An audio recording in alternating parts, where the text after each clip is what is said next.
Assalamualaikum warahmatullahi wabarakatuh. Perkenalkan, nama saya Marsal Radena Apriliano dengan NPM 2010100009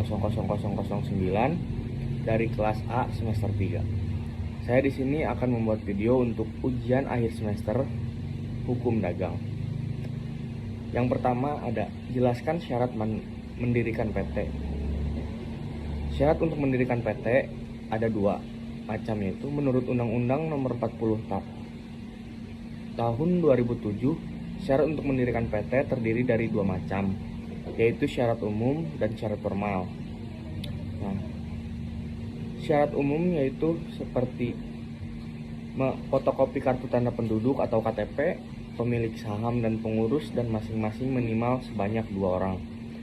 Fotokopi kartu keluarga atau KK, direktur atau penanggung jawab perusahaan, foto berwarna milik penanggung jawab perusahaan ukuran 3x4 cm sebanyak 2 lembar, nomor pokok wajib pajak atau NPWP, fotokopi surat-surat kepemilikan perusahaan atau surat tanah dan sebagainya.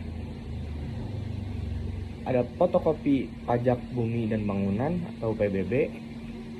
Terus ada surat keterangan dari RT RW untuk perusahaan yang berdomisili di area perumahan atau perkampungan. Surat keterangan domisili dari pengelola gedung jika perusahaan berdomisili di sebuah gedung perkantoran. Foto kantor perusahaan tampak depan dan dalam ruangan yang berisi meja, kursi, unit komputer beserta 1-2 orang karyawan. Stempel perusahaan. Kantor perusahaan berada di area perkantoran atau plaza, ruko, dan tidak berada di area permukiman penduduk. Siap dilakukan survei. Sedangkan syarat-syarat yang formal untuk mendirikan PT adalah: yang pertama ada pendiri perusahaan minimal 2 orang atau lebih sesuai pasal 7 ayat 1.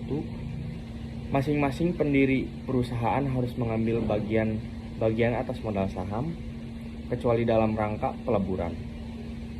Akta notaris berbahasa Indonesia. Akta pendiri perusahaan harus disahkan Menteri Kehakiman yang kemudian diumumkan dalam berita acara negara Republik Indonesia. Perusahaan memiliki minimal 1 orang direktur dan 1 orang komisaris sebagai penanggung jawab perusahaan. Pemilik saham harus warga negara Indonesia atau WNI.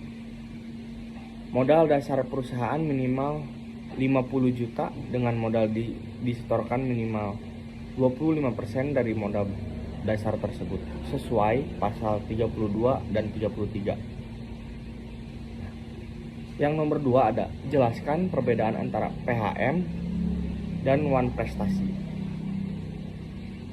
Perbedaan yang paling mendasar antara wan prestasi dan PHM adalah peraturan dasar. Peraturan wan prestasi secara khusus diatur dalam ketentuan pasal 1343 Kitab Undang-Undang Hukum Perdata atau KUH Per, yang disahkan pada adanya cedera janji dalam suatu perjanjian sehingga salah satu pihak harus bertanggung jawab. Sekian tugas untuk ujian akhir semester hukum.